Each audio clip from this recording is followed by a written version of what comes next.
A edição de hoje traz a cobertura completa sobre um flagrante de violência que deixou os brasilienses incrédulos. Em Águas Claras, o morador de um prédio ficou revoltado, porque o síndico queria tirar o saco de boxe da academia. E veja, simplesmente deu um soco no síndico. Tão forte, mas tão forte, que o homem desmaiou, bateu a cabeça no chão e agora está internado na UTI em coma induzido com coágulo no cérebro. Até que ponto vai a falta de noção de um professor de educação física, de artes marciais, que não mede a força que tem, a habilidade que tem para causar dano físico e termina por colocar outra pessoa entre a vida e a morte por causa de uma discussão. A Kátia Gomes está ao lado dos advogados desse condomínio. Kátia, adianta pra gente o que eles vão fazer com esse caso. Oi, Malta. Então, a primeira preocupação dos advogados é com a saúde do Calil, né? Ele ainda está internado, eles vão aguardar que ele receba a alta, ver as condições de saúde dele para saber quais as providências que eles vão tomar, né? Isso porque depende realmente do que acontecer com a saúde dele, mas eles já garantiram que vão tomar medidas judiciais, sim. Daqui a pouquinho eu volto com mais detalhes desse caso, Malta. Obrigado, Kátia. Polícia prende líder do Novo Cangaço, o grupo que praticou mega assaltos a bancos em todo o país. Estava foragido desde 2018. Ele fugiu 6 vezes da prisão. Em 3 delas, ele foi resgatado por parceiros em ações violentas. Câmeras flagram bandidos furtando veículo com 7 botijões de gás. No preço que tá, né, Michael? Entre o carro e o gás, eu não sei nem qual que é o mais caro. Exatamente, Malta. O prejuízo passa de R$1.000. Isso porque os botijões estavam bem protegidos assim, ó, com cadeado, cabo de aço, só que os criminosos deram azar. Enquanto eles estavam aqui colocando esses botijões na carretinha, chegou uma viatura da Polícia Militar. Eles até tentaram fugir, mas acabaram presos. Daqui a pouco a gente traz todos os detalhes. Sorte a desse comerciante, hein? O preço das coisas já assusta logo que você acorda, né? Café da manhã fora de casa, para muita gente, tá pesado para pagar. Quando comemos na rua, estamos pagando não só o alimento, mas também o preparo, o serviço, o ambiente, e tudo isso varia, então, consequentemente, o preço final também. Mas nessa pesquisa do café da manhã, as diferenças são impressionantes, podendo ultrapassar os 200% de um estabelecimento para o outro. Tem padaria muito cara, padaria muito barata, tem que saber escolher, né?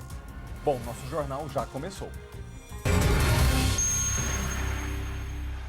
Meus amigos, a gente começa com o caso do morador de um prédio em Águas Claras que ficou revoltado porque o síndico queria tirar o saco de boxe da academia. E ele, sem mais nem menos, deu um soco no síndico, tão forte, mas tão forte, que esse homem perdeu a consciência. Veja na tela, o síndico tenta se defender, mas ele dá um cruzado que pega aqui a têmpora do senhor, que ele cai imediatamente, perde a consciência de imediato. Veja que ele cai sem nem fazer resistência, nem conseguir colocar a mão no chão para poder se proteger da queda. Esse senhor agora está internado na UTI com um coágulo no cérebro. E a Kátia Gomes passou a manhã apurando essa história. Boa tarde, Kátia. Oi, Malta, boa tarde para você, boa tarde para todo mundo. Realmente é uma história que todo mundo ali no prédio ficou impressionado, né, com a crueldade, com a violência que esse morador tratou o síndico. Isso tudo por conta de um saco de porrada. Segundo eu consegui apurar lá no prédio, esse morador, ele fez a instalação desse saco há mais ou menos 1 ano em uma gestão anterior, porque ele é professor de boxe. E ele fez essa instalação justamente para ele dar aulas ali no prédio, que inclusive, segundo alguns funcionários, nem seria permitido ele trazer alunos de fora, né, de outros prédios, para poder dar aula na academia do prédio onde ele mora.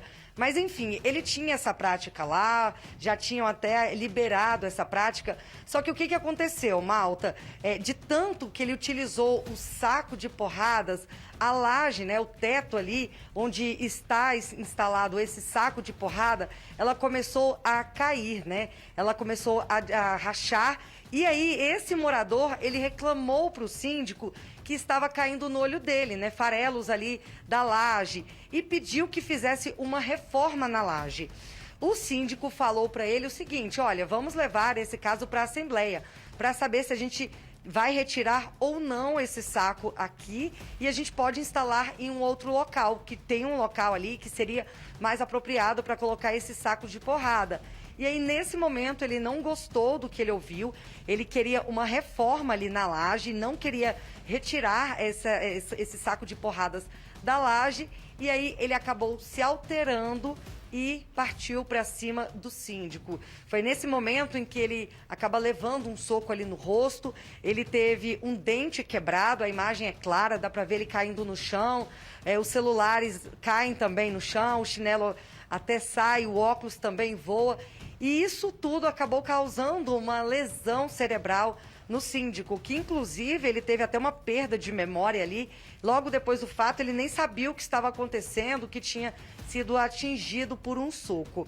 Eu conversei, Malta, com o funcionário que presenciou toda essa ação, que ele trabalha lá no prédio e viu e disse que ficou desesperado no momento em que o síndico foi atingido por um soco, porque ele disse que o personal, ele é muito forte. Ele, inclusive, faz atividade física ali com querobel, né? Que é um peso que tem 16 quilos de cada lado, ele faz com o braço. Então, a força dele é muito grande. E ele alegou que o síndico pesa mais ou menos 150 quilos. Então, se para derrubar o síndico, né, ele conseguiu, imagina a força desse homem. Vamos ouvir a entrevista com ele.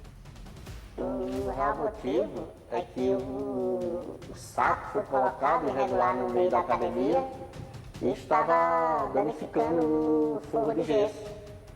E o morador que agrediu o síndico, ele mesmo que criou o problema e o gesso estava caindo na vista dele e queria que a gente resolvesse. A gente veio para resolver, conversar com ele para resolver. Só que ele se alterou mais e agrediu o seu Calil na hora que o seu Calil falou que ia levar para a Assembleia decidir. Aí, se o saco ia ficar aqui, eu ia colocar que nem ter colocado no bloco B. Aí foi na hora que ele se exaltou, que a gente até pensou que ele fosse sair pela porta. Aí quando ele deu o passo para trás, ele já veio fazendo um movimento de esquife. Aí o seu Calil ainda tentou se proteger e bateu. Eu tenho certeza que esse homem também temeu ser agredido, porque ele viu o síndico do prédio cair duro no chão. E eu queria que vocês separassem na imagem o seguinte: o seu Calil, que é o síndico desse condomínio, quando cai, o pescoço chicoteia batendo no chão. Isso é perigosíssimo para a coluna cervical. E no caso dele especificamente, vocês repararam que ele acorda alguns segundos depois. O problema ali, maior de todos, não está exatamente no soco. O soco, evidentemente, pela força do personal trainer, teria causado dano. Mas essa queda é a que colocou esse síndico entre a vida e a morte, como ele está agora em coma induzido na UTI. Porque quando o cérebro, quando a caixa craniana da gente bate no chão com essa força e chicoteia, pode estourar vasinho sanguíneo perto do crânio. E aquilo ali começa a formar um coágulo de sangue. E pode dar problema.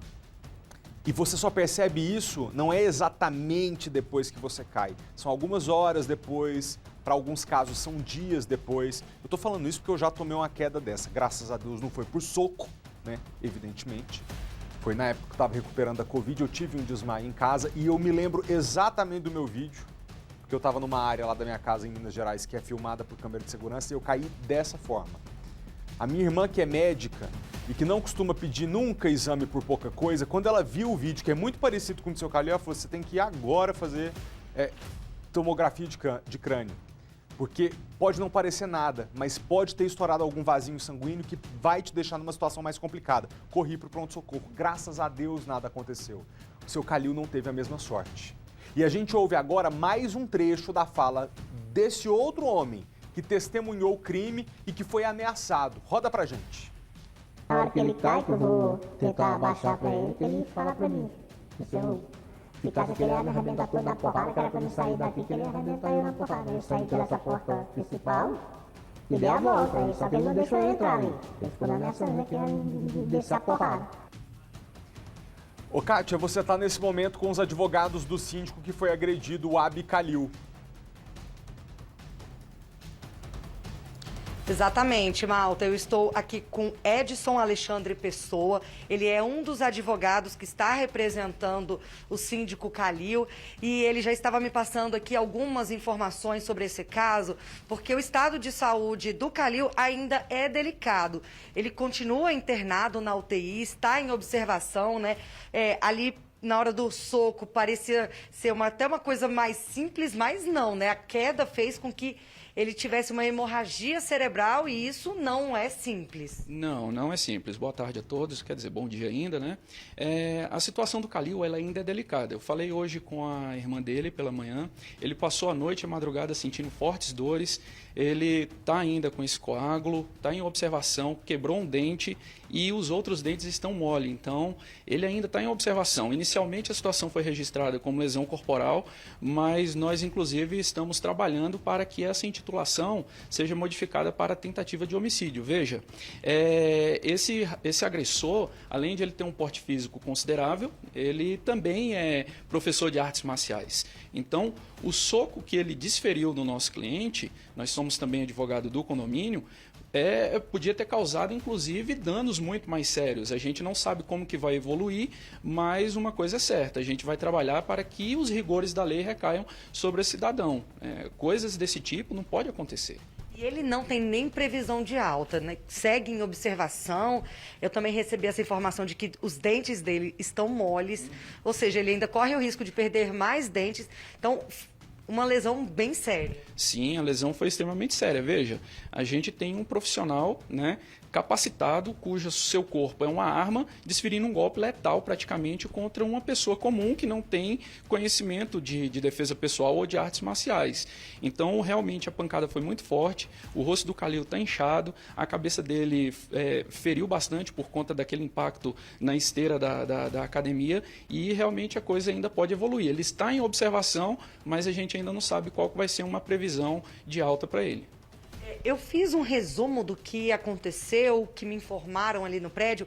Então, essa confusão toda foi por causa do saco de porradas que ele teria colocado ali, instalado há 1 ano, e estava causando ali problemas, danificando a estrutura do prédio. E ele queria que continuasse. Foi isso mesmo? Foi isso mesmo, e também esse saco de porrada lá, de boxe, ele vem causando também incômodo aos demais moradores. Inclusive, eu já conversei agora de manhã com o engenheiro do condomínio, o Dr. Diógenes, ele vai estar agora no decorrer do dia no condomínio para poder fazer uma avaliação de como é que está aquele local ali da estrutura. Mas uma coisa é certa, além de ele não poder estar praticando atividade profissional naquele local, né, o saco de pancada lá estava causando defeitos na estrutura do prédio. Então, a gente tinha permitido, por uma ação do atual síndico, no sentido de manter a boa relação, mas diante do agravamento dos fatos, a gente vai fazer com que todas as providências legais sejam adotadas. Tem penalidade administrativa a ser aplicada na unidade, tem o procedimento criminal que já está sendo apurado e também, assim que o Calil sair do hospital, a gente vai adotar providências civis. Aí a gente está falando de dano moral, dano estético, dano físico, vamos ter que aguardar o desenrolar do estado de saúde do Calil para tomar alguma providência. Porque é importante reforçar isso. Ele, como professor de educação física, ali, é um personal boxing, que ele, como ele se intitula, ele ainda recebeu esse direito de trazer alunos de fora, que não é permitido por conta da pandemia, né? Então, muita dificuldade de dar aulas. Então, ele ainda tinha essa prerrogativa, conseguia dar aulas lá e mesmo assim ele ainda implicou com o síndico, ainda se sentiu no direito de agredi-lo, né? Você me disse que pode tomar diversas providências, né? Como é que está a situação agora? Ele parece que não foi encontrado. Sobre ele nós não temos informações. Eu não sei onde ele está. A única coisa que eu sei é que ele ainda não foi à delegacia prestar depoimento. Então, ele provavelmente, a essa altura, já deve estar sendo orientado por advogado para a defesa dele, né, que é direito dele. E o que a gente tem de informação dele já foi colocado à disposição também da delegacia de polícia. Foi passado para a defesa também que ali no condomínio ele já é conhecido por ser um homem agressivo, um homem que discute com moradores. já existem relatos lá de moradores, inclusive, que falaram com a nossa equipe, de que ele já tinha tentado agredir um subsíndico, já tinha intimidado outras moradoras. Sim, sim. O que o próprio Calil relatou para a gente agora, mais recentemente, e também outras conversas de moradores que também chegaram ao nosso conhecimento nesse exato momento, é que esse cidadão já tinha uma personalidade agressiva. O subsíndico tem também um procedimento na delegacia de polícia contra ele, e as informações chegaram que é uma pessoa que é realmente ignorante, com idosos, com mulheres. Então, assim, a coisa realmente já estava caminhando para isso acontecer. A questão é que as pessoas que estavam lá imaginavam que uma situação mais grave como essa não chegaria a ocorrer, né? Porque, afinal de contas, quem que quer se envolver em tantas demandas judiciais, em tirar a vida de uma pessoa assim, né? Ou de danificar a vida de uma pessoa, né? Então, os moradores lá e o próprio Calil nunca imaginaram que isso ia acontecer. O relato que o Calil passou para a gente é que ele estava tão próximo, né? Que ele estava sentindo confiança no agressor e que não imaginava que uma situação dessa natureza jamais pudesse acontecer. Então o Calil falou que ele está mais ofendido, né, moralmente e sentimentalmente falando, né, por ter acreditado nele, confiado nele, né, do que propriamente a dor física que ele com certeza está sentindo nessa altura do campeonato. O senhor, como síndico de condomínio, vai conseguir responder. Existe a possibilidade, a chance de retirar esse morador lá do prédio? Existe alguma forma de expulsar, já que ele já arrumou confusão com outros moradores e agora, né, causou essa agressão? Sim, só fazendo uma correção, Kátia, nós somos advogados de condomínios, né? Eu não faço administração de condomínio, não sou síndico. Então, sobre esse ponto em específico, é uma coisa importante que precisa ser dita. Ele, como já tem esse comportamento recorrente, tem sim a possibilidade de ser excluído da convivência condominial. Vamos levar o assunto para uma assembleia, vamos deliberar isso em assembleia e com certeza é uma das providências judiciais que a gente pretende adotar para poder retirar esse cidadão de dentro do condomínio.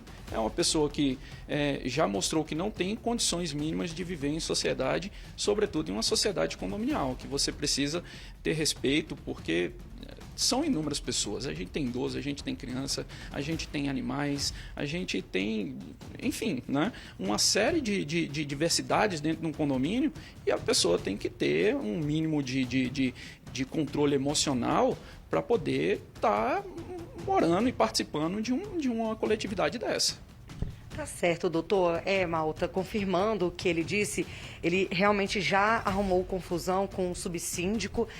O subsíndico chegou a registrar uma ocorrência contra ele no ano passado, porque durante uma reunião de condomínio, ele não concordou com o prolabore, né, que é aquele salário que o síndico e o subsíndico recebe, né, para poder administrar o condomínio. Então, ele começou a discutir durante a reunião de condomínio com ele, teria tentado dar um soco, mas o subsíndico conseguiu desviar, né, que não foi a mesma sorte do Calil, ele conseguiu desviar, ele disse que recebeu ameaças dele e aí ele registrou uma ocorrência.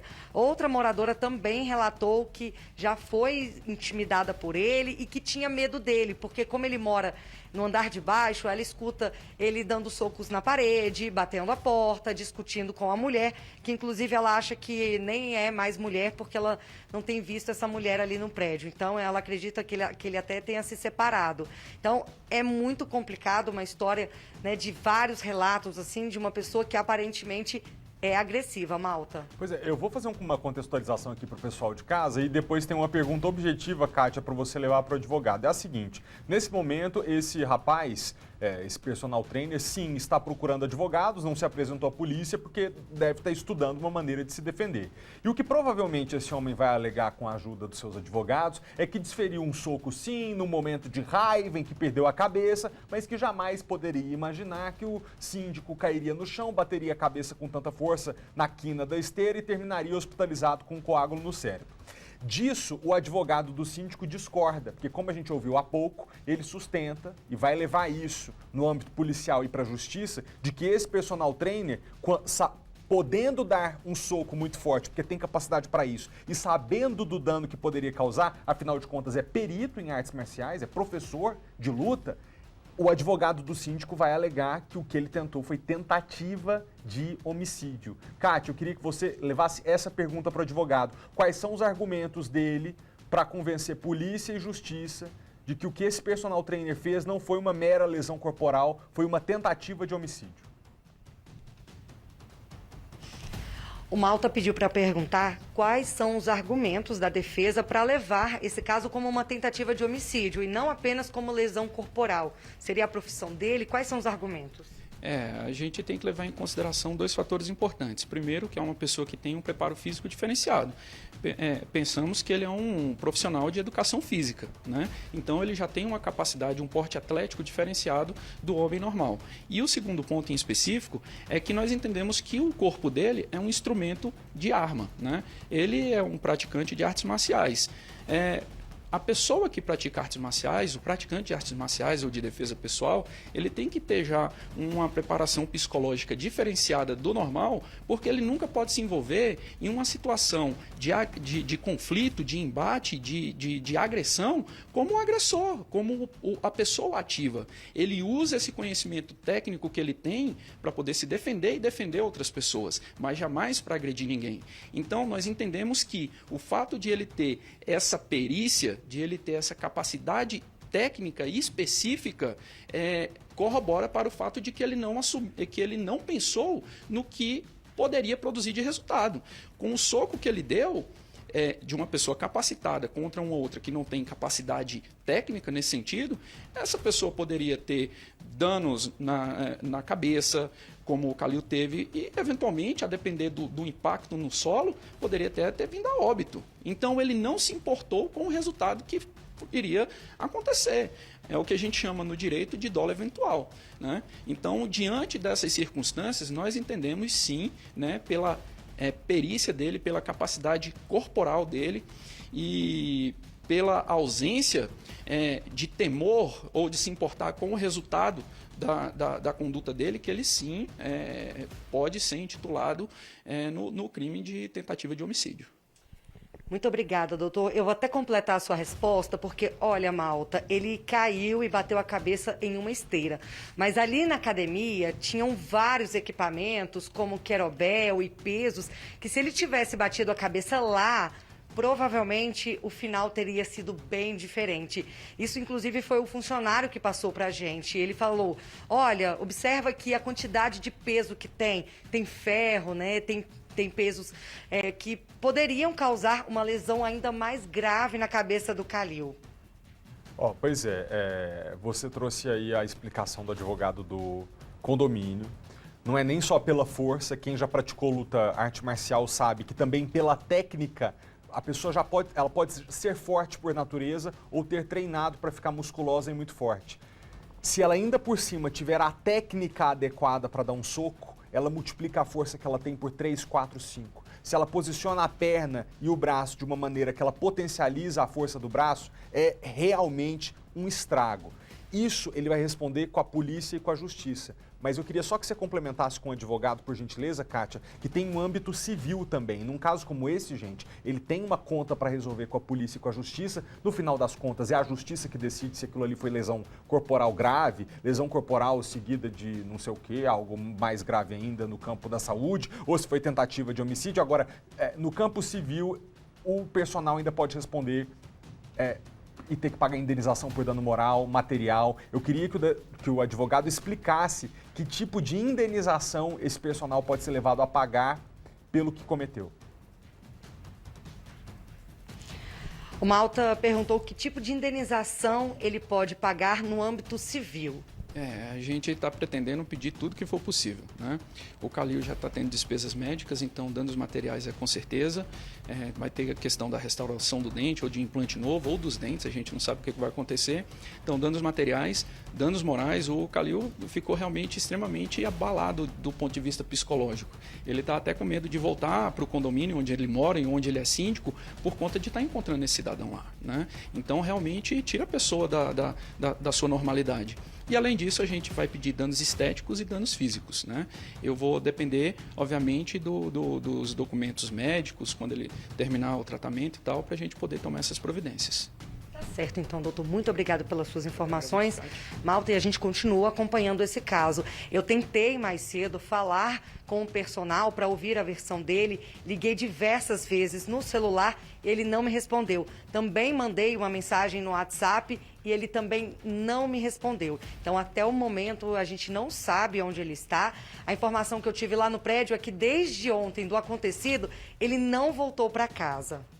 Ô, Kátia, você conseguiu lá no prédio conversar com outros moradores, não foi? Consegui, Malta, consegui sim, consegui conversar com o subsíndico que registrou essa ocorrência contra ele no ano passado. Conversei também com uma mulher que se sentiu intimidada. Vamos ouvir, então, eu acho que nós temos ainda uma entrevista que não rodamos sobre os moradores lá e a opinião deles sobre o Henrique, o personal trainer. Ele é muito autoritário, ele é muito agressivo, até o jeito dele falar é agressivo. Várias pessoas aqui reclamavam dele. Quando eu mudei pra cá me avisaram, mas eu sempre gosto de dar um voto de confiança pra pessoa, entendeu? Ele é uma pessoa complicada, ele precisa de, no mínimo, um tratamento, entendeu? Ele já me intimidou por uma questão assim que não vem ao caso, mas eu botei ele pra correr, botei ele no lugar dele, entendeu? Eu não tive receio, eu não tive medo dele e me cortei relações com ele, eu não falo mais com ele. E quando ele me encontra no elevador, ele fecha a cara, entendeu? E assim, eu nem entro no elevador para ele estar. O que a gente pode perceber é que esses moradores têm vivido uma rotina de humilhação na presença desse personal trainer, porque terminou dessa maneira, ele dando um soco brutal no rosto do síndico, mas antes disso já ameaçava uma senhora que aparenta ter uma certa idade e falava contra ela palavras de baixo calão. Agora você imagina o que é você conviver e ter um agressor ao lado que tem esse porte físico, que tem esse tamanho, que fala com brutalidade o tempo todo, pelo que nos parece. Esses moradores têm vivido uma rotina de medo. E é complicadíssimo você ter um vizinho assim, porque até o ponto que chega nessa situação que a gente está vendo, em que aí alguma providência é tomada, porque existe um crime de fato cometido, grave, que pode complicar a situação desse personal, até isso acontecer é muito difícil você conviver com um vizinho assim. Você chama o quê? A polícia para dizer que você foi xingado? Você chama a polícia para dizer que quando que o seu vizinho te encara de uma maneira que você tem medo de apanhar? Como é que você faz para poder se livrar? Muita gente, eu ouso dizer, pode ter querido mudar de prédio, ir para longe desse lugar, para evitar chegar a esta situação de ser agredido, porque aconteceu agora, mas pelo que a gente ouve, o temor é antigo. Inclusive, essa mesma senhora que é vizinha do Henrique, do personal, contou mais um detalhe para a gente. Pode rodar. Ele conta muita história, entendeu? Mas, assim, eu já vi na casa dele, barulho, entendeu? Dele discutindo e tal, dele falando, brigando, falando palavras de baixo calão, entendeu? Dá pra ouvir, ele é bem complicado. Batendo porta, dando murro na parede, fechando janela com força, ele é assim. Pra mim não foi surpresa, sabe? Poderia ter acontecido coisa bem pior. Eu assim, quando eu fiquei sabendo, quando o Calil colocou no grupo que ele tinha sido agredido por um morador, eu já sabia quem era. Pra vocês terem ideia do negócio, tanto que está complicado, tem um morador que viveu a mesma situação que a gente está ouvindo aí dessa senhora, mas no caso dele, até ocorrência ele registrou. Não foi isso, Kátia Gomes? Exatamente, Malta. Como eu já tinha relatado, esse morador é o subsíndico e no ano passado, durante uma reunião de condomínio, o personal questionou por que ele e o síndico recebiam prolabore, que é uma prática normal de pagar tanto o síndico como o subsíndico para tomar conta do condomínio. Ele não gostou dessa forma de pagamento, chegou a apontar o dedo para o rosto desse subsíndico, fazer ali ameaças, intimidar, inclusive tentou agredir esse subsíndico. Ele registrou ocorrência na época. Então vamos ouvir detalhes do que aconteceu. No dia da nossa AGE, né, que seria a eleição de síndico e subsíndico, essa pessoa, né, esse agressor, ficou sabendo que ambos receberiam um prolabore do condomínio, né? E não satisfeito com isso, não sei por qual motivo, ele entrou em surto, né? Começou a discutir comigo, a falar alto, chegou a me empurrar, tentou me desferir alguns golpes, eu consegui me esquivar, um deles pegou de raspão no meu pescoço e, bom, eu até então não havia feito nenhum boletim de ocorrência, mas aí ao longo do dia e da noite, que foi o horário da nossa assembleia, o episódio se repetiu com um outro morador, né? Esse indivíduo chegou a levantar, a desacatar esse morador na frente de crianças, de senhoras que estavam presentes na assembleia. E aí, feito isso, né, imediatamente após o término da assembleia, eu cheguei em casa e fiz um boletim eletrônico. Na verdade, ele chegou, começou a falar comigo alto, em tom alto, colocou o dedo na minha cara, eu pedi para que ele não colocasse o dedo na minha cara, né?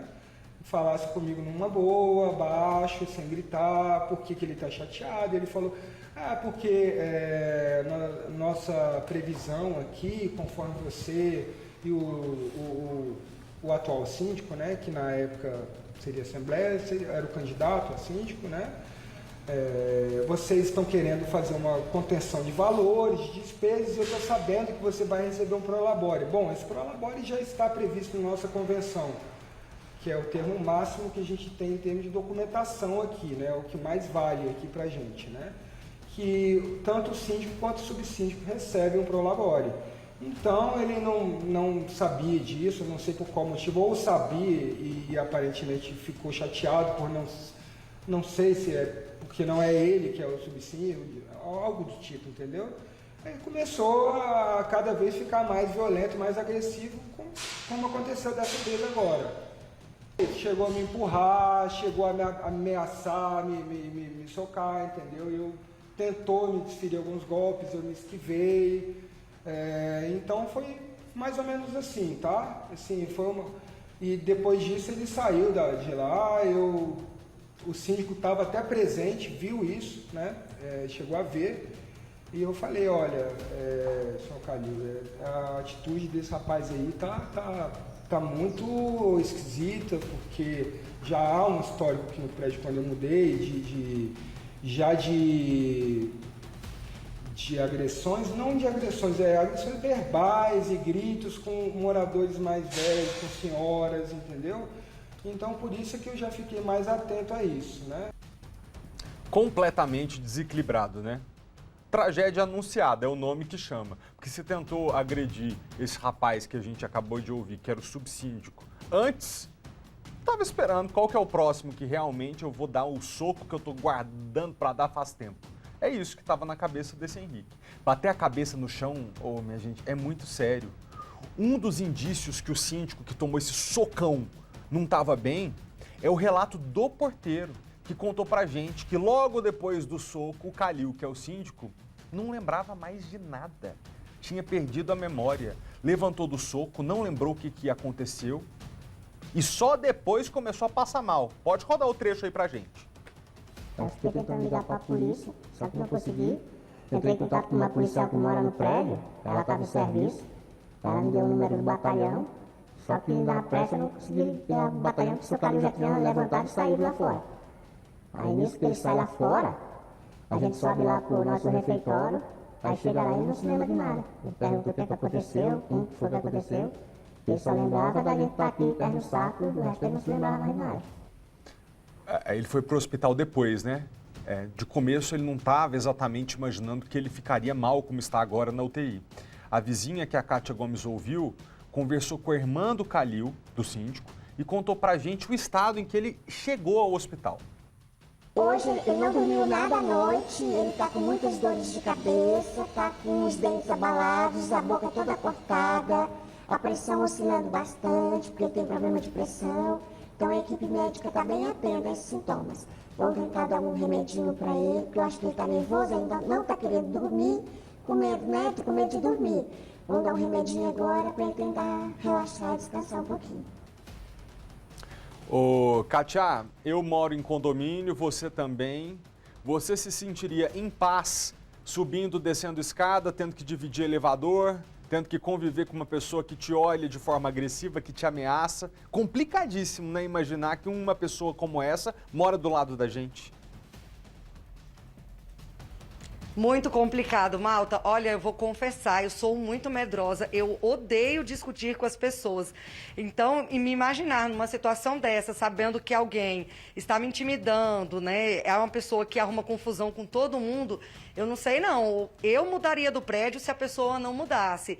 Inclusive, o relato dessa mulher que se sentiu intimidada por ele, ela fala que ela evita passar por ele, trocar, né, ali conversa no elevador ou no corredor, porque ela se sente, sim, ainda até hoje, intimidada e com medo. Até porque, como ela é vizinha, ela mora no andar de cima dele, ela escuta direto ele batendo porta, dando soco na parede, falando alto, xingando palavrão. Então, ela tem medo dele. Então, assim, é unânime. Ali, os moradores que eu conversei, eles acham que o personal tem, sim, que se mudar do prédio, né, que diante de uma situação dessa é insustentável ele continuar lá. Então, até porque ele fazia academia como se fosse a academia dele. Ele marcava lá os horários e ele falava, olha, esses horários já são fixos, já são meus. Então, os outros moradores não podiam entrar na academia em determinados horários. Ela falou que já tentou malhar, fazer esteira ali na academia e foi proibida por ele, que ele tinha os horários fixos, que ele dava aulas.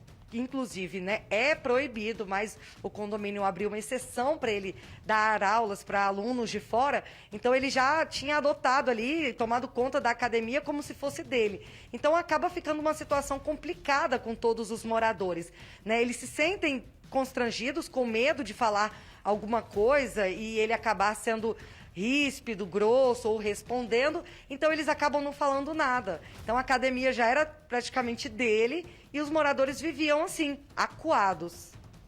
Agora, assim, é inimaginável você imaginar que está morando num condomínio que você paga todos os meses, com os outros vizinhos você divide o custo de morar naquele lugar, inclusive o custo de ter uma academia, mas tem uma pessoa que acha que a academia é dela. Aí você falou que o condomínio abriu uma exceção, claro, diante da possibilidade de tomar um soco na cara, cair, quase morrer, igual foi o caso do síndico, não, qualquer exceção está aberta. Tô falando, Brasil é complicadíssimo, as coisas só começam a mudar quando acontece a tragédia, porque é muito difícil tirar da sua convivência uma pessoa que já causa problema há anos, antes que ela cometa uma tragédia, como foi agora. Complicadíssimo. Kátia, muito obrigado, tá, pela participação aqui com a gente e a gente ainda se fala nessa edição. Pessoal, a gente recebeu o pronunciamento da direção do Conselho Regional de Educação Física, porque o Henrique é um profissional da classe. Vamos ver o que diz o Conselho. Como profissional de Educação Física e como vice-presidente do CREF7, posso dizer que somos contra qualquer uso desproporcional da força e qualquer forma de violência. Precisamos resolver qualquer pendência através do diálogo. É isso em que acreditamos. Fundamental dizer também que, aparentemente, trata-se de uma situação domiciliar de um morador com o síndico. E o fato da pessoa ser um profissional de educação física é mera coincidência. Fundamental dizer que os profissionais de educação física do Distrito Federal prestam um relevante serviço à sociedade, trazendo mais educação, mais qualidade de vida e, principalmente, mais saúde. Concordo com o senhor. Foi no âmbito íntimo, né, da vida privada, mas eu tenho certeza que envergonha a classe. Não só dos profissionais de educação física, mas eu estou certo que envergonha também todos os professores e instrutores de artes marciais, porque eu mesmo, todos que eu conheci, diziam com muito orgulho que não entram em briga, que não batem em ninguém, que sabem bater. Mas a habilidade que tem é para defender a si mesmo e as outras pessoas, jamais para começar uma agressão. Isso não é algo que os profissionais que merecem esse título de profissionais levam como uma bandeira que eles dizem da boca para fora. Isso é motivo de orgulho para eles. Eu sou hábil, eu sei lutar, se for precisar machucar alguém para defender outra pessoa, a mim mesmo, eu sei fazer, mas eu jamais começo a agressão. Isso é lema de vida para quem trata a arte marcial com o devido respeito. Algo que o Henrique definitivamente não teve. O que ele teve foi o comportamento digno de um criminoso. O nome é esse, né? Criminoso. Deixa eu avançar aqui nos nossos temas. O preço do botijão de gás está tão alto que o produto agora está ficando visado pelos bandidos. A polícia militar pegou um homem que tentou fugir com a carreta lotada de botijão de gás. Tinha sido furtado aqui na Asa Sul. Maicon Leão, a polícia conseguiu pegá-lo, né? Exatamente, Malta. Ainda tinha um outro comparsa nessa história. Tudo aconteceu durante a madrugada. Era por volta de 1h da manhã. O que mais chama a atenção nesse crime é ainda a cara de pau desses criminosos. Eles estacionaram o carro com a carretinha bem aqui na quadra 315, do lado desse galpão, vamos dizer assim, de botijões. E aí eles pararam, mesmo que tenha essas correntes, esses cadeados, Malta, nada disso inibiu a ação dos criminosos. Eles conseguiram cortar os cadeados, a corrente e até o próprio cabo de aço que tem ali dentro. Inclusive o Magno Serra está mostrando para a gente que é justamente para amarrar esses botijões, para dificultar a ação desses criminosos. Mas nada disso inibiu. Na maior cara de pau, durante a madrugada, eles chegaram, estacionaram ali e começaram a tirar os botijões um a um, colocando na carretinha. Só que o que é que acontece? A administração percebeu que algo estava acontecendo aqui e acionou a polícia militar. Eles, sem saber de nada, na maior tranquilidade, ninguém tá vendo, tá tudo certo, foram tirando os botijões e colocando na carretinha. Só quando já tinham 7 em cima e outros 6 ali embaixo, o que aconteceu? Uma viatura da Polícia Militar apareceu. Um deles tentou correr aqui, indo para a área residencial, e o outro tentou fugir no carro. Mas, felizmente, a Polícia Militar conseguiu prender os dois. A gente tem, inclusive, imagens dessa perseguição, mas quem vai explicar os detalhes para a gente é justamente o aspirante Nunes. Aspirantes, eles estavam tranquilamente aqui, nada preocupava até que essa viatura apareceu, né? Boa tarde. Boa tarde, isso mesmo. A Polícia Militar recebeu a informação de que estaria acontecendo um furto próximo ao posto da 315 Sul, né? De imediato, o grupamento tático já deslocou para o local e avistou os indivíduos com 6 botijões na calçada, um deles inclusive carregando ainda o botijão, e uma caminhonete com uma carretinha que, ao ver a viatura, já deslocou em fuga, né? Um dos indivíduos, ele fugiu para o interior da quadra residencial, onde foi preso pelos policiais, e o veículo foi acompanhado pela viatura e abordado logo em seguida, né? Ou seja, o motorista desse carro, ao perceber que a viatura estava aí, largou até o comparsa para trás? Deixou para trás e foi sozinho com o veículo e os botijões que se encontravam dentro da carretinha. Diante disso, a viatura averiguou a situação, constatou que havia os cadeados rompidos, que estavam sendo retirados os botijões daqui, deu voz de prisão aos indivíduos e deslocou para a delegacia para o registro de ocorrência. Aspirante, esse comparsa que foi esquecido, então, ele tentou correr aqui para essa parte da área residencial, mas mesmo assim os policiais para conseguir fechar o cerco. Exatamente, ele não teve sucesso, né? As duas viaturas já estavam sabendo da situação e aí um já abordou ele a pé, né, no interior da quadra, enquanto a outra conseguiu acompanhar o veículo e realizar a prisão. Pelas imagens, a gente percebe que esse condutor do veículo ainda tentou, por alguns quilômetros, digamos assim, fugir da viatura. Ele joga a carretinha para cima da viatura, tentando impedir que ela ultrapassasse, mas ele não conseguiu. Lá na frente ele foi cercado. Ele não teve sucesso na fuga dele e a polícia conseguiu realizar a prisão dele. O que chama mais atenção, Malta, nessa questão da cara de pau, é que talvez você pense, não, eles estavam usando um veículo furtado para tentar não identificar depois, talvez a placa pudesse levar a eles, mas nem isso eles se preocuparam. A gente fez a checagem aqui e o veículo é realmente desse homem que foi preso. O veículo era de propriedade dele e o outro indivíduo que estava junto, ele já possui antecedentes por furto, inclusive já tem 6 passagens por furto e ainda continuava solto, né? Então ele foi preso mais uma vez pela Polícia Militar. A gente estava até conversando com a proprietária aqui antes, o furto de botijões por aqui não era comum, mas pelo preço, agora as pessoas estão começando a ficar mais preocupadas, em alerta, né? Pela valorização do produto, né, nesses últimos tempos, chama a atenção dos criminosos, né? Aspirante, obrigado pela participação do senhor, parabéns pela rapidação. Malta, eu quero só voltar de cá para a gente falar sobre uma coisa. Eu tinha feito uma conta no início do jornal, falando que esse prejuízo tinha passado de R$1.000, já que eram cerca de 15 botijões. O preço do botijão aqui está 139, ou seja, quase 140. Só que para o proprietário, o prejuízo não é só pelo que estava lá dentro. O casco desse botijão também tem que ser pago. Então esse prejuízo ia ultrapassar os R$3.000. Mas graças a essa rápida ação da polícia, o prejuízo foi zero. Eles conseguiram recuperar todos esses botijões. Eu não vou me acostumar nunca a ouvir entrevista de oficial da Polícia Militar que gentilmente conversa com a gente, dizer que já prendeu uma mesma pessoa 7 vezes por 6, 7, né? Ele falou 7 ou 6, eu não me engano. Quantas vezes foram mesmo, Maicon? Vou só confirmar com ele aqui. Aspirante, ele tinha sido preso 6 ou 7 vezes que o senhor tinha passado pelo mesmo crime? 6 vezes, né? 5 e mais uma vez agora por esse crime de furto novamente. É aquele trabalho, a polícia vai lá, prende tudo, o sentimento é de estar enxugando gelo, né? Mas mesmo assim continua atrás. Esse é o nosso trabalho, né? A gente vai fazer o que a lei determina, que é prender os criminosos, e esse é o nosso papel, né?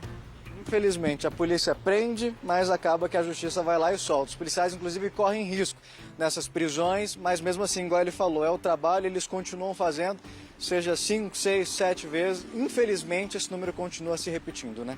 Mas eu tenho certeza que isso mexe com a motivação de muitos profissionais, de muitos dos policiais, porque para você trabalhar de uma maneira motivada, você tem que ver senso de propósito naquilo que você está fazendo. Quando um policial sai de casa e vai para a rua, ele está disposto a cumprir a lei e garantir que a vida em comunidade seja pautada por uma convivência pacífica, para que ninguém invada o espaço do outro, o direito do outro. Mas quando a polícia prende 5 vezes uma pessoa por furto e é obrigada a prender a sexta, ela fala assim, eu tô fazendo, para que serve isso mesmo aqui que eu estou fazendo?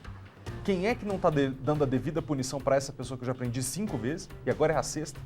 Eu nunca vou me acostumar com isso. Ah, ele tem 15 passagens pela polícia, a gente acabou de pegar ele mais uma vez. 15? 5? 30? E não estava preso. Obrigado, Maicon, pelas informações. O gás está caro, mas está tudo caro, né, gente? Por causa da disparada da inflação, está cada vez mais difícil tomar café da manhã fora de casa.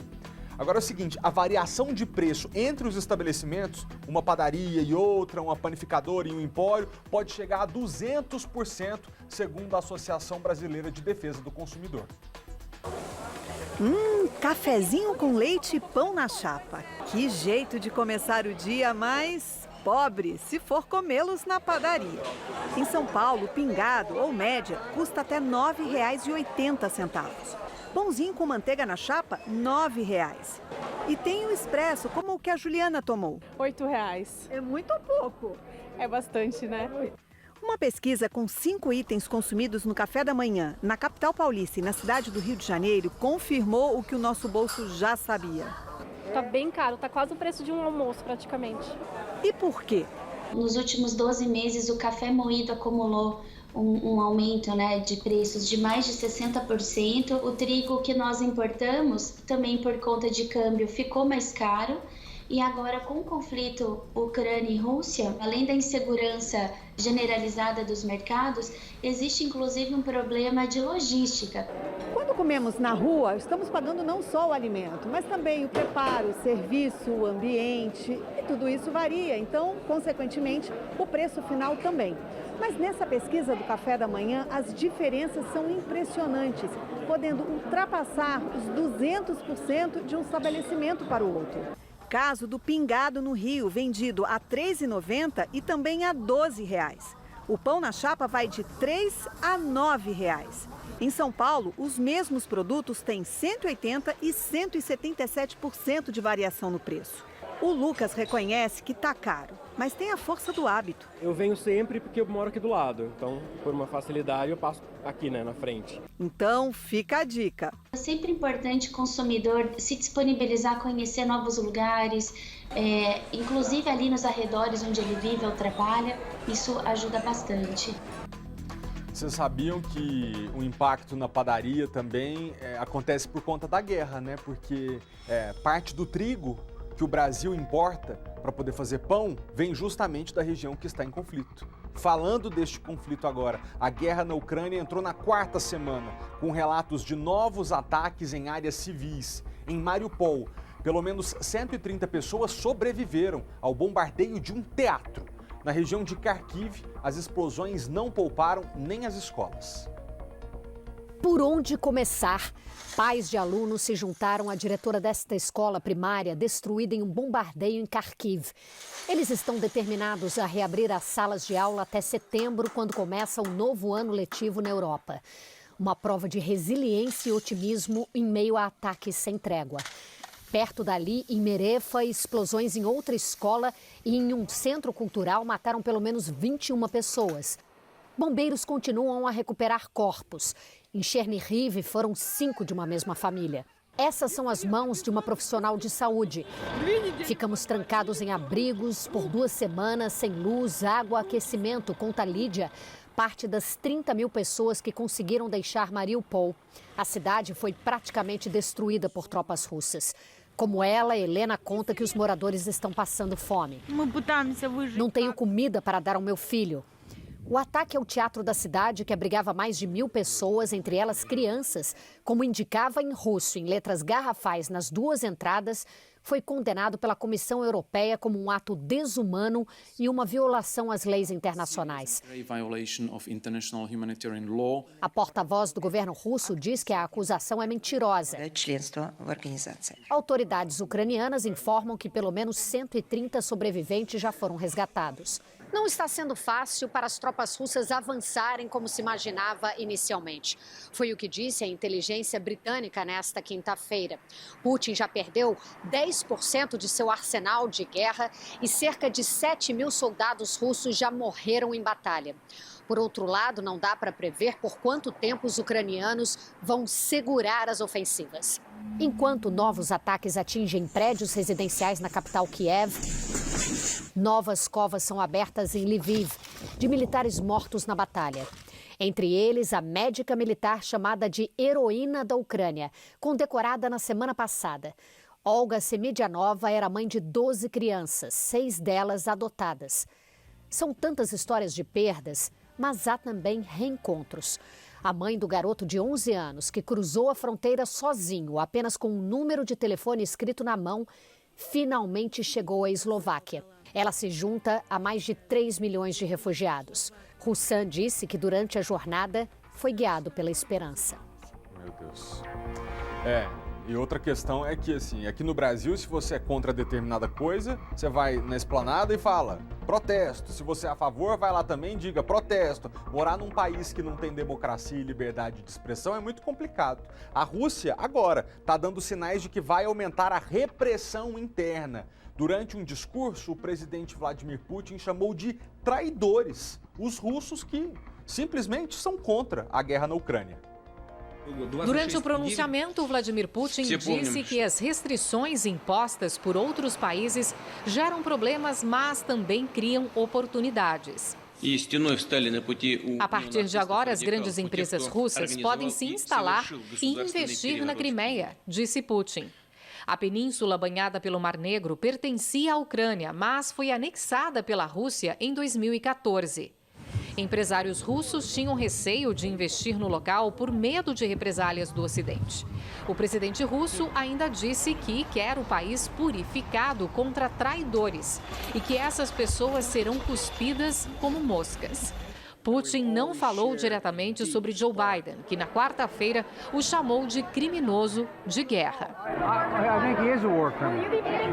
O secretário de Segurança russo, Dmitry Medvedev, que já foi presidente do país, acusou os Estados Unidos de russofobia e afirmou que Moscou tem o poder de colocar os americanos no seu devido lugar. Tentando acalmar a situação, a porta-voz da Casa Branca disse que as palavras do presidente americano foram ditas com o coração. Na sexta-feira, Joe Biden vai falar sobre o conflito por telefone com o presidente chinês Xi Jinping. Será a primeira reunião entre os dois líderes desde o início da invasão russa. Na sede da ONU, aqui em Nova York, o Conselho de Segurança se reuniu mais uma vez em caráter emergencial para tratar da guerra na Ucrânia. Nesta sexta-feira, vai haver uma votação a pedido da Rússia sobre a segurança de civis em solo ucraniano. O rascunho da resolução não trata da responsabilidade de Moscou no conflito. Nesta quinta-feira, o Congresso americano aprovou o rebaixamento do status comercial da Rússia. A medida, que já havia sido anunciada por Joe Biden, permite que os Estados Unidos aumentem as tarifas de importação sobre diferentes produtos russos. Também nesta quinta, a OCDE, Organização para a Cooperação e Desenvolvimento Econômico, alertou que a guerra na Ucrânia vai cortar em mais de 1% percentual o crescimento no mundo. O relatório também aponta que o conflito deve elevar a inflação global em 2,5 pontos percentuais. Daí a necessidade da gente procurar lugar barato para fazer as compras, né? Vocês estão sabendo da Semana do Consumidor no Ultrabox? É uma semana inteirinha com ofertas imperdíveis e vai até segunda, não tem como perder. Preço baixo, qualidade, variedade você encontra aqui no Ultrabox. E o atendimento? Eles fazem a gente se sentir um cliente especial, então vale a pena conferir. Para facilitar ainda mais, o Ultrabox aceita as principais formas de pagamento. E com o cartão Ultrabox, você pode pagar as suas compras em até 4 vezes sem juros e com até 45 dias para pagar. Agora, olha só essas ofertas da Semana do Consumidor e fique sabendo que tem muito mais na loja, tá? Ultrabox. Ofertas válidas para sexta, sábado e domingo. Antártica, 269 ml, 1,99. Cupim, 26,90. Coca-Cola, 220 ml, 1,49. Mussarela Juliana ou Deali, 27,90. Linguiça para churrasco super frango, 13,90. Leite condensado Mococa ou Semil, 3,89. Creme Cracker Marilã, 2,99. Beba com moderação. Ultrabox. Vem que tem. São 12 lojas no Distrito Federal e uma delas está perto de você. Dê uma olhada nas redes sociais ou no site, tudo aparece aqui embaixo. Aproveita que tá valendo a pena e vem que tem Ultrabox. Desde a semana passada, o nosso jornal tem a honra de receber mulheres que ocupam espaços de poder, que são tomadoras de decisão. E hoje, para encerrar o ciclo de entrevistas da série Mulheres Poderosas, a gente recebe a Capitã Valadares, escolhida pela Polícia Militar para representar todas as suas colegas de farda. Capitã, muito obrigado pela presença. Tá aí mais um tabu, né? A policial militar mulher, um tabu que aos poucos a senhora e as suas colegas têm derrubado. Boa tarde, Felipe. Boa tarde a todos. Com certeza, nós somos vitoriosas. Qual que é o trabalho da policial militar dentro da corporação e de que forma você sente que a presença da mulher entre os policiais faz diferença? Nós somos empregadas hoje em todos os tipos de policiamento, tanto o policiamento operacional quanto o policiamento administrativo. Nós temos hoje mulheres em funções de chefia, de comando, bem como temos mulheres no BOP, no BP Cães, no BAVOP, que é o nosso batalhão de aviação operacional. E todas nós, com a nossa sensibilidade, nós temos ganhado espaço, né? Nós somos ouvidas, a Polícia Militar nos respeita bastante. Eu tenho orgulho realmente de ser quem eu sou hoje. Então, muita gente imagina, a princípio, que a diferença de força física ou de aptidão possa colocar a capacidade da mulher nesse trabalho como inferior à do homem. Como que a senhora rebate esse tipo de afirmação? Nós temos diferenças físicas, mas nós passamos por um treinamento exaustivo, cansativo, justamente para nos treinar para lidar com esse tipo de situação. Então, todas nós somos preparadas e temos esse preparo para lidar com as situações de rua, com as situações que a vida nos impõe. Para as meninas que estão em casa e que às vezes pensam assim, mas eu acho que eu não vou ser capaz de passar no teste de aptidão física. É possível, né? Tem que treinar bastante, mas dá para passar. Com certeza, com certeza. Nós somos capazes de tudo que a gente quiser. Então, assim, com certeza, com treinamento tanto técnico quanto físico, nós somos iguais, não tem diferença. Nós conseguimos desempenhar o mesmo papel. Eu já gravei muitas vezes com a pequena Capitã Sofia, você conhece? Conheço. Ela desde pequenininha fala que quer ser policial militar. Da última vez que a gente gravou, se eu não me engano, ela me disse que queria ser veterinária, mas era veterinária da Polícia Militar. Então, não só para ela, como também para as outras meninas que nos assistem, eu queria que a senhora terminasse a nossa entrevista deixando essa palavra de incentivo, que o sonho de ser policial militar e trabalhar para uma sociedade mais pacífica e respeitadora das leis também é trabalho de mulher. Com certeza, e eu fiz parte disso. Eu sempre quis ser policial. Eu entrei na polícia em 2010 como funcionária civil. E depois eu fiz o concurso, né, para oficial, fiz o curso de formação de oficiais e hoje eu tô aqui, eu sou a capitã, né, Capitã Valadares. Então, todas nós somos capazes. Se a gente quer isso, a gente corre atrás que a gente consegue. Muito obrigado pela visita ao SBT. Leve o nosso abraço para suas colegas, tá bom? Com certeza. Obrigada, Felipe. Até a próxima. A gente vai ver agora a prisão de um criminoso apontado como chefe da quadrilha responsável pelos mega assaltos que a gente tem visto pelo país. Essas ações violentas ficaram conhecidas como o novo cangaço. Você tá lembrado? É o pessoal que cerca uma cidade, planeja tudo minuciosamente. Tem gente na porta do batalhão, tem outro na porta da delegacia, mais um fazendo refém o funcionário da empresa de segurança. Carros espalhados nas ruas para evitar que os moradores da cidade defendam o seu patrimônio. Olha, uma loucura.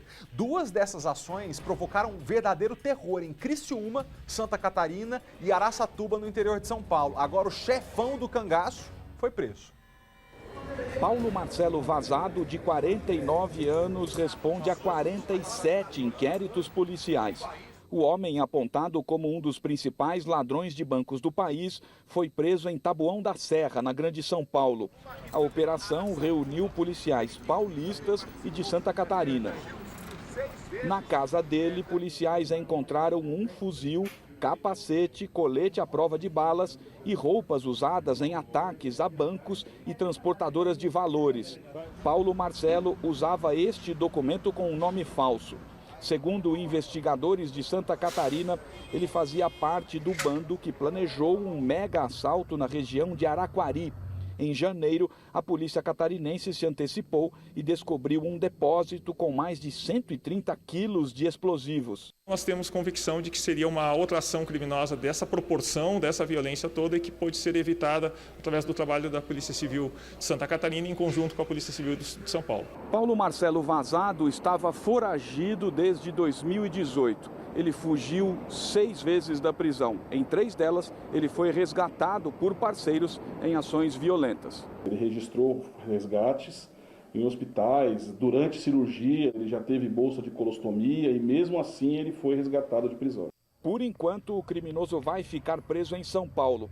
Policiais de Santa Catarina colheram material genético que deve confirmar a participação dele em mega assaltos no estado. Se descobriu uma conexão com aquela ação criminosa que aconteceu em agosto do ano passado na cidade de Araçatuba e as investigações agora continuam aí para identificar todo o grupo responsável. Essa aí foi horrível. Vocês lembram que eles botaram até pessoas no capô dos carros, andando para evitar que a polícia atirasse nos carros em que eles estavam, botavam as pessoas para ser o escudo. Um horror mesmo.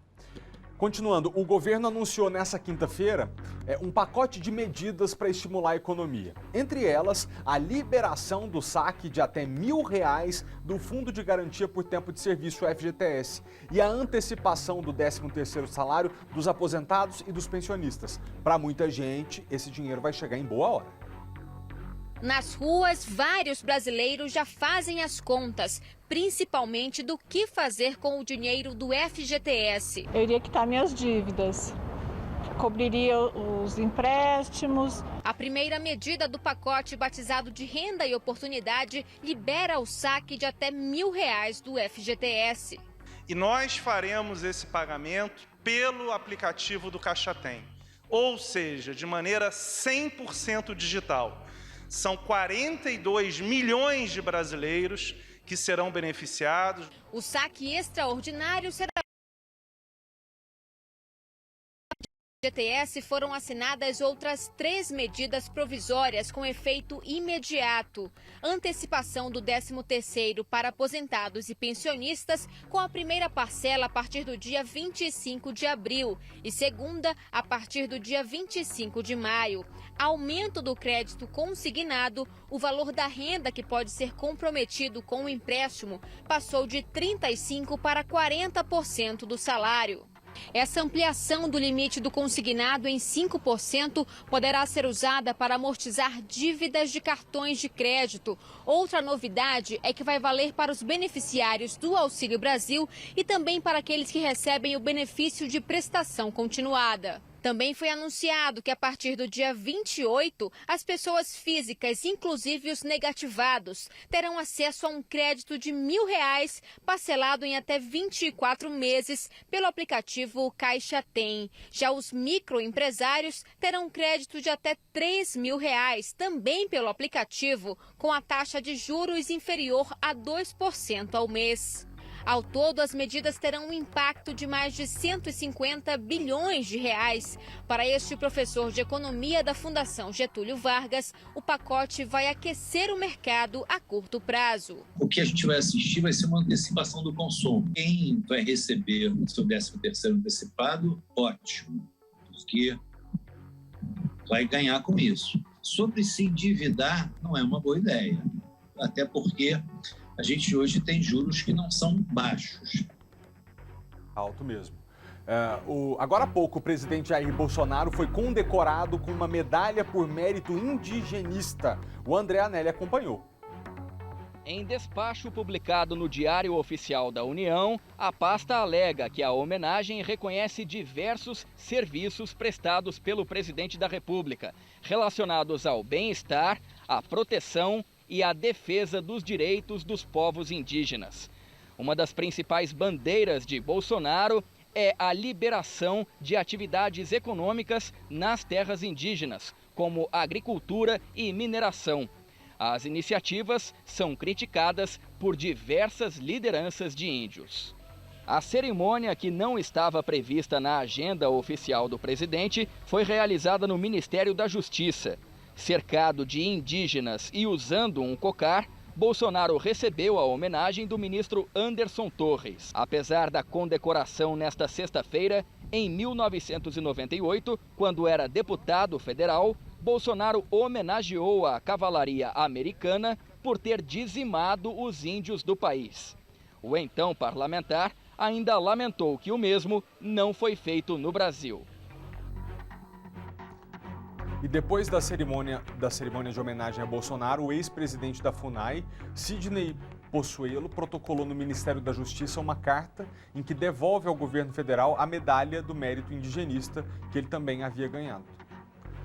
Pessoal, aqui no Brasil a gente vive um regime presidencialista, né? Como é nos Estados Unidos. Mas não é todo mundo, todos os países que fazem assim, não. Por exemplo, a Inglaterra é parlamentarista, tem a Rainha Elizabeth e o equivalente lá ao presidente da República, o que ele é pra gente, lá na Inglaterra é o primeiro-ministro. Agora, a Câmara dos Deputados aqui no Brasil vai ter um grupo de trabalho para estudar esse projeto que transformaria o Brasil num sistema semi-parlamentarista. Ia ser uma mistura do Brasil com o Reino Unido. Larissa Arantes, será que eu entendi direito? Expliquei direito para o pessoal de casa? Se eu não expliquei, explica você. Ei, Malta, você explicou certinho. Eu vou só complementar com mais algumas informações.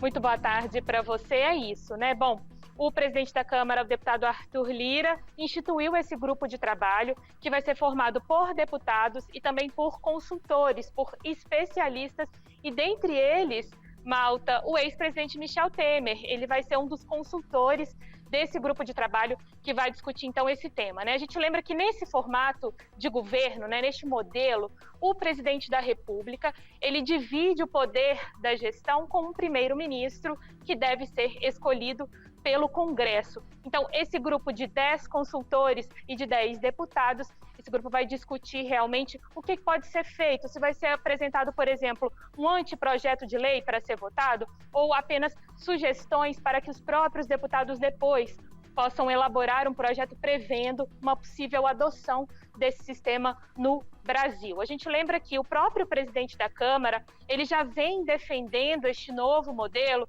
nos últimos anos, né? Ano passado mesmo, por exemplo, em uma declaração pública, ele disse que essa seria uma forma de garantir uma melhor gestão do país e que, sim, esse debate deveria ser incentivado, né? E agora, né, essa publicação que aconteceu ontem é justamente formalizando este grupo, que vai ter 120 dias para elaborar essa proposta, para discutir sugestões em relação a isso.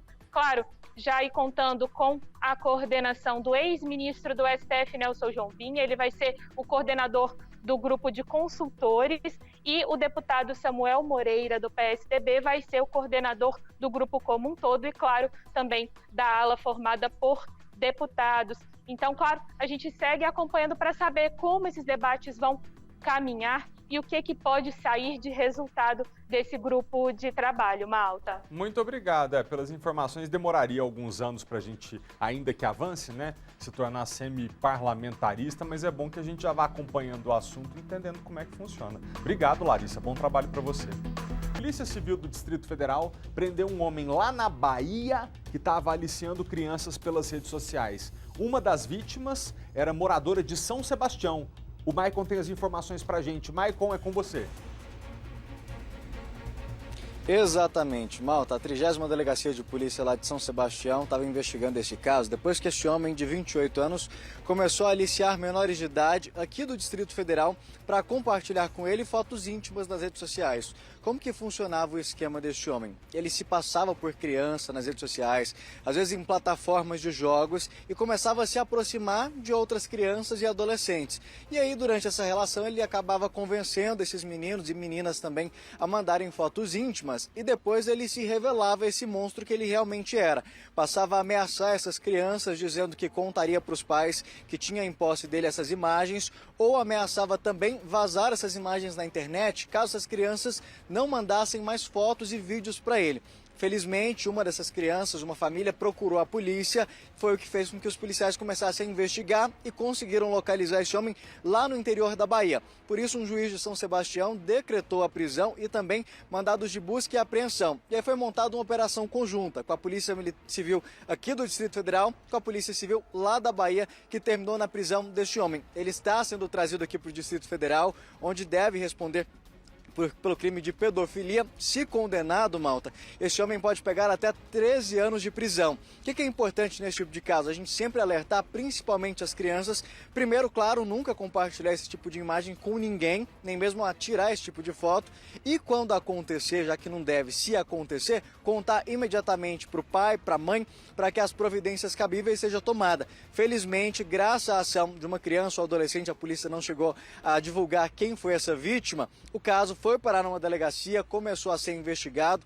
Muitos criminosos ainda pensam que a internet é uma terra sem lei, mas a gente vem provando há muito tempo que isso não é verdade, que a polícia consegue investigar, localizar mesmo longe, como era esse caso, que a vítima era aqui do Distrito Federal, mas o criminoso estava escondido lá no interior da Bahia. A polícia conseguiu identificar e, mais do que só identificar, fazer o principal, que é ir lá e prender. Como a gente disse, esse homem que tem 28 anos foi preso lá, vai ser trazido aqui para o Distrito Federal, onde ele deve responder por pedofilia. E a gente faz sempre o alerta para os pais ficarem de olho no que as crianças estão conversando nas redes sociais, principalmente com quem, porque na maioria das vezes é muito fácil a gente se passar por outras pessoas atrás de uma tela, de um celular. Nem sempre aquela foto com quem você pensa que está conversando realmente é aquela pessoa que está lá. Então, criançada que está assistindo aqui o SBT Brasília, redobrem os cuidados, fique de olho, e qualquer conversa estranha, chama o papai, a mamãe, ó, tem algo errado aqui, né, Malta? Ia falar exatamente isso. Pediu foto de você, amiguinho, amiguinha, sem roupa, isso não é brincadeira, tá bom?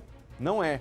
Nem se você imaginar que é uma criança da sua idade, não é brincadeira. E pior, pode não ser. Pode ser um bandido como esse que o Maicon contou pra gente, que tá querendo pegar sua foto depois e te chantagear com seu pai e com a sua mãe. Isso não é brincadeira que se faça, tá? E aos pais e mães, aquela atenção e aquele cuidado que a gente pede sempre, que olhem com quem seus filhos estão conversando. Intimidade é um negócio complicado, privacidade também. Criança e adolescente não tem privacidade, não. A gente tem que olhar de perto mesmo, porque eles estão vulneráveis. Obrigado, Maicon, pelas informações.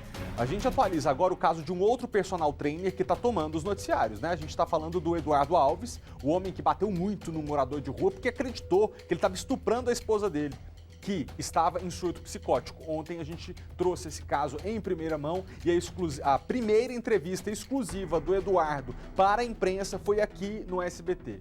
Ô, Kátia, esse caso tomou uma proporção tão grande que tem muitas notícias falsas que continuam circulando na internet. Ontem a gente desmentiu uma aqui. O pessoal disse que a Sandra tinha prestado depoimento na polícia, não prestou, porque, coitada, tá internada até agora com psicose. O que mais que tem de boato circulando na rede que você pode corrigir a informação pra gente agora? Malta, tem uma informação circulando de que um morador de rua estaria sendo ameaçado, né?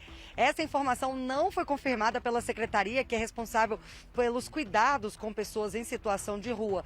Inclusive, né, a informação que um site de notícias está publicando é de que ele teria saído de um hospital, do hospital, né, de Planaltina, teria seguido para um abrigo de Planaltina e por conta dessas ameaças ele teria sido transferido. Então, essa informação, segundo a secretaria, não é verdadeira. Ele realmente já saiu do hospital e ele seguiu direto para uma casa de acolhimento onde ele costumava ficar. Inclusive, era uma opção dele, segundo a secretaria, morar na rua, né? Ele só frequentava essa casa para tomar banho, para fazer ali os cuidados, né, que as pessoas precisam, né, as necessidades especiais. Mas ele optava por morar na rua. Então, segundo a secretaria, não existiu essa questão de ameaça e que ele teria sido transferido para outro abrigo por conta de ameaças que estariam partindo de amigos do Eduardo, né? Então tem essa situação. E Malta, também nós tivemos acesso a um vídeo novo que mostra um outro ângulo da agressão, né, do Eduardo agredindo ali o morador de rua no momento que ele pensa que a mulher está sendo abusada sexualmente. Dá para ver de forma mais nítida o momento em que ele apanha e a mulher dentro do carro vestindo a roupa, né? Então também tivemos acesso a essas imagens que é de um outro ângulo, de uma outra casa ali da rua onde tudo aconteceu. Muito obrigado, Kátia, pelas informações. A Secretaria de Saúde vai fazer um evento piloto para testar o mutirão de vacinação infantil contra a Covid-19 nas escolas públicas. A primeira é o Centro Educacional 1 da Estrutural. Vitória Mello tem as informações.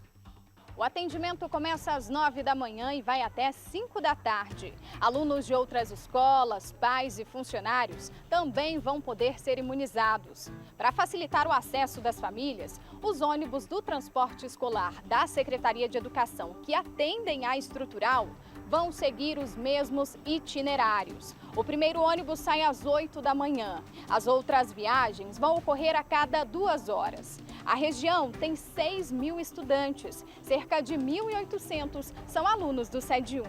A expectativa da Secretaria de Educação é que pelo menos 700 crianças de 5 a 11 anos sejam vacinadas neste sábado. O DF tem 268 mil crianças nessa faixa etária e até agora 56% desse público iniciou o esquema vacinal. Lembrando que o estudante precisa estar acompanhado de um responsável, trazer identidade e a carteira de vacinação.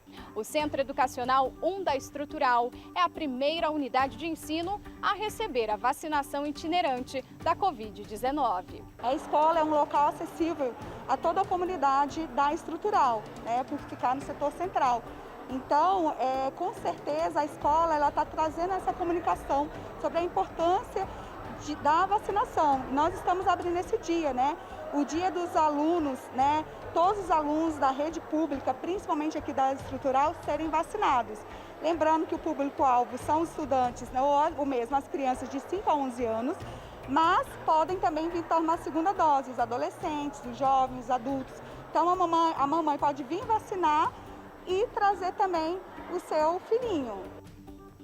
Ainda sobre educação, o Ministério da Educação apresentou o novo modelo do Exame Nacional do Ensino Médio, o Enem. Essas mudanças entram em vigor em 2024. O estudante que se prepare. O Enem não terá mais apenas um modelo de prova para todos, e sim 4 tipos, em que o aluno vai testar o aprendizado de acordo com a área que pretende seguir. No primeiro dia, todos farão o mesmo teste, que será de conhecimento obrigatório da formação básica.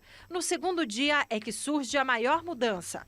O estudante poderá escolher um entre 4 tipos de prova, de acordo com a área de interesse: linguagens, ciências humanas e sociais aplicadas, matemática e ciências da natureza, matemática e ciências humanas e sociais aplicadas e ciências da natureza e ciências humanas e sociais aplicadas. Outra novidade é que o Enem poderá ter agora questões discursivas, além da redação, claro, que já está prevista para o primeiro dia de prova. O Ministério da Educação vai recomendar que o candidato que já tenha um curso técnico e que queira seguir na mesma área no curso superior tenha um bônus na pontuação da prova. O ministro da Educação destacou que o objetivo é modernizar o teste. O modelo aqui apresentado contempla a flexibilidade curricular, permitindo que as aptidões e as escolhas de nossos jovens sejam consideradas. Esta especialista em avaliação educacional da UNB aprovou as alterações. Com o advindo da Base Nacional Comum Curricular, com o novo ensino médio, necessariamente o Enem teria que mudar, ele não poderia continuar como está. Já a presidente da União Brasileira dos Estudantes Secundaristas reclamou. Nós gostaríamos de ter sido perguntados, enfim, incluídos nesse processo, porque não há ninguém que se importe mais com o Exame Nacional do Ensino Médio que os próprios estudantes que precisam dessa prova para ingressar no ensino superior e realizar seus sonhos. Você tem dormido bem? Quantas horas por dia? E aí depois de dormir você acorda disposto, descansado ou fica parecendo um zumbi o dia inteiro? Esse é o tema da nossa enquete de hoje. Aponte a câmera do seu celular para o QR Code que vai aparecer aqui na tela e conta pra gente. A pergunta é assim, e que eu te faço hoje: quantas estrelas o seu sono tem merecido? Você tem um sono 5 estrelas? 4 estrelas? 3 estrelas, 1 estrela ou tá péssimo? Vai respondendo aqui pra gente. Por quê? Hoje, dia 18 de março, é o Dia Mundial do Sono. 2 anos de pandemia e a qualidade de sono do brasileiro caiu muito, viu? É isso que diz um estudo recente publicado pelo Instituto Brasileiro de Opinião Pública e Estatística, o IBOP. 65% da população do Brasil tem baixa qualidade de sono, olha só, a maioria. Além disso, apenas 34% dos pesquisados afirmam ter insônia, mas só 21% tem o diagnóstico real da doença. E são vários fatores que podem estar interferindo no quanto você dorme bem. Ansiedade, estresse, problema respiratório, poluição sonora, visual, até mesmo o uso do celular, né? Para entender todas essas questões, a gente chamou a doutora Aliciane Mota, ela é especialista em medicina do sono e vice-presidente da Sociedade Brasileira do Sono. Boa tarde, doutora. Obrigado por estar com a gente. Começa aí dando uma dica para os nossos telespectadores que não conseguem pregar o olho quando precisam dormir. Boa tarde, Malta. Muito obrigada pelo convite. E como você falou, né, hoje é o Dia Mundial do Sono. Esse é um dia comemorado no mundo inteiro, em que nós que trabalhamos com medicina do sono, a gente vem alertar a população da importância de dormir bem.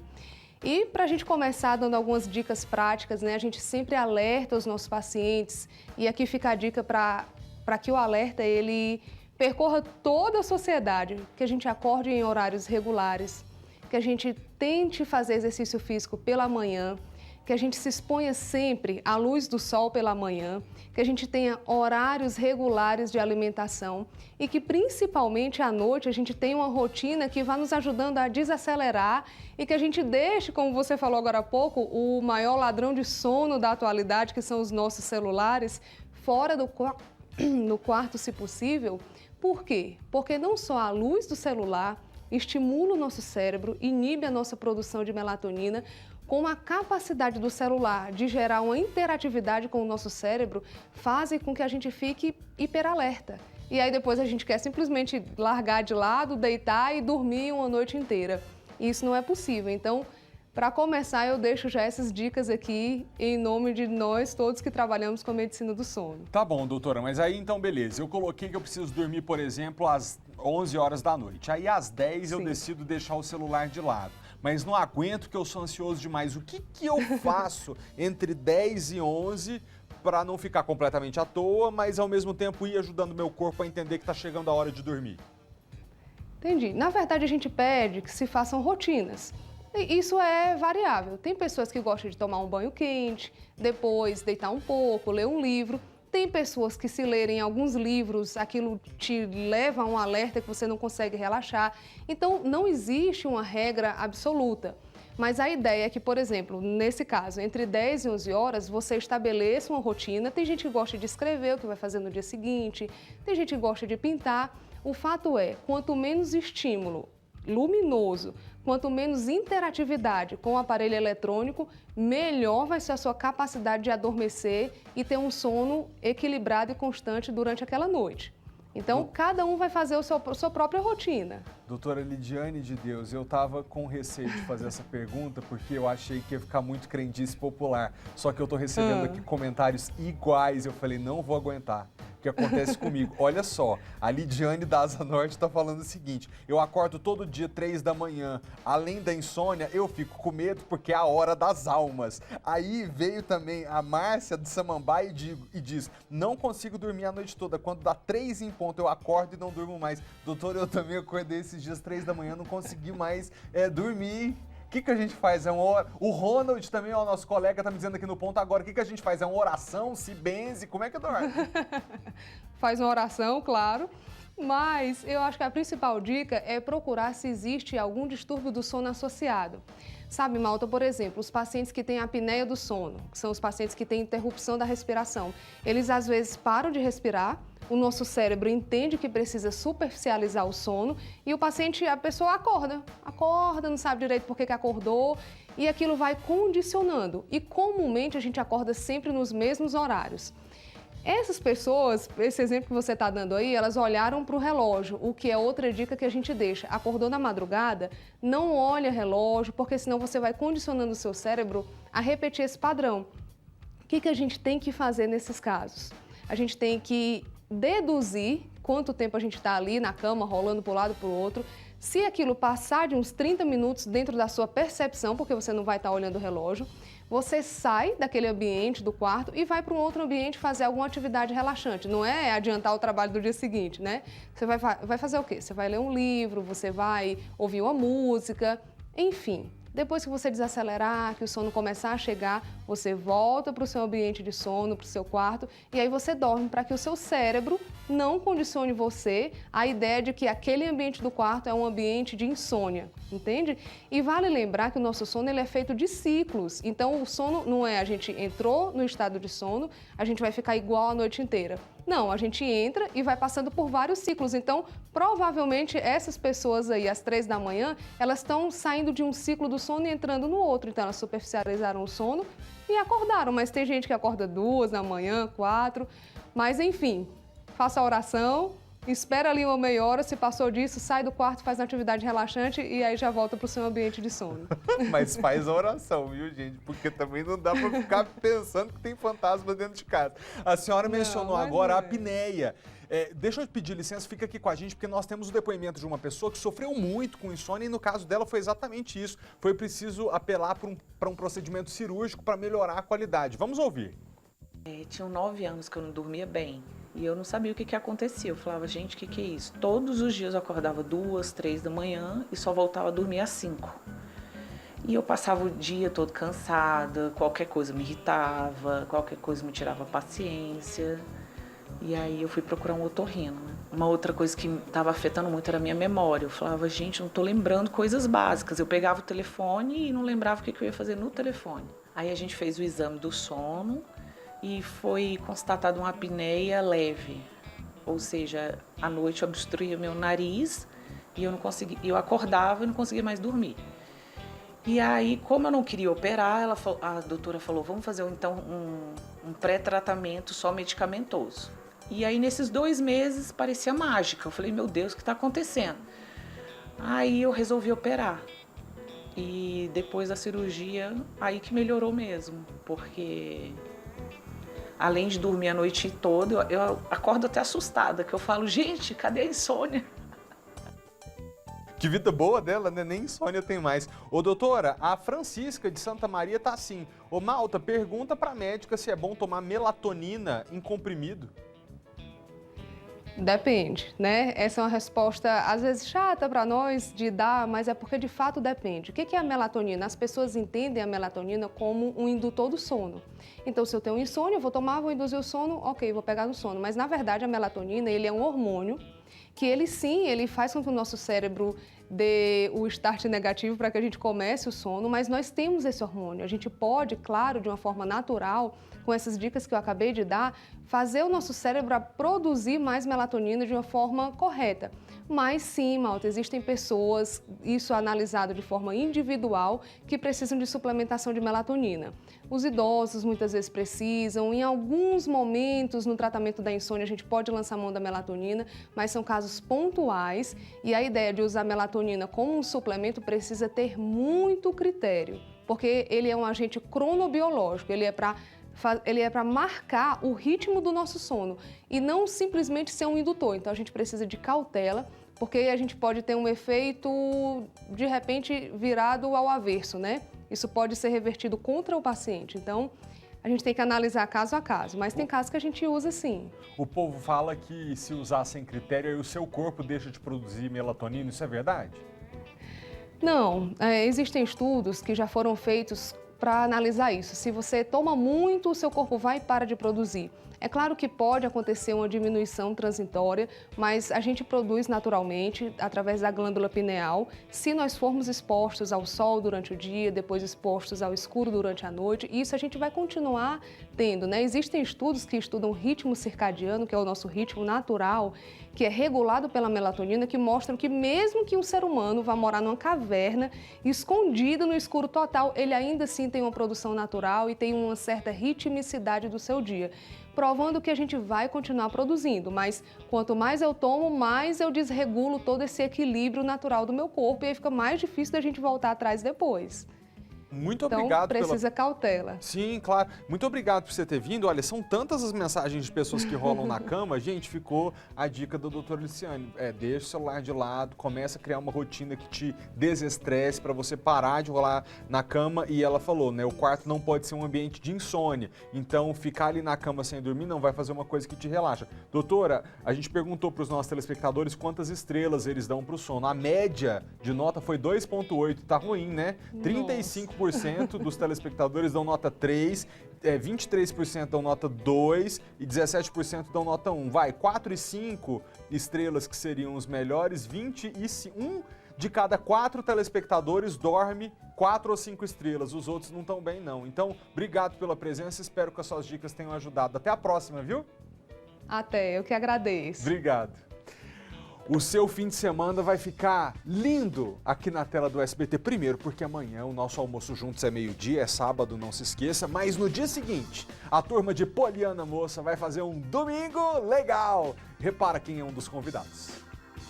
Fala, povo bonito, tudo certo com vocês? Igor Jansen, mais conhecido como João das Aventuras de Poliana. E agora, Poliana Moça, que vai estrear segunda-feira, 8h30 no SBT. Tô passando aqui para convidá-los porque esse domingo eu estarei com o Celso Portioli no Domingo Legal, no quadro Passo Repassa. Com a galerinha de Poliana Moça também, a gente vai trocar uma ideia de falar algumas coisas sobre essa nova fase da novela. Vai tomar tortada na cara também, que não pode faltar. E eu tô passando aqui para convidá-las porque eu tenho certeza que vai ser muito bom. Vocês vão gostar também. Ó, um cheiro ao vivo a partir das 11 horas da manhã, no Domingo Legal, programa Passo Repassa, eu te espero lá. É nóis!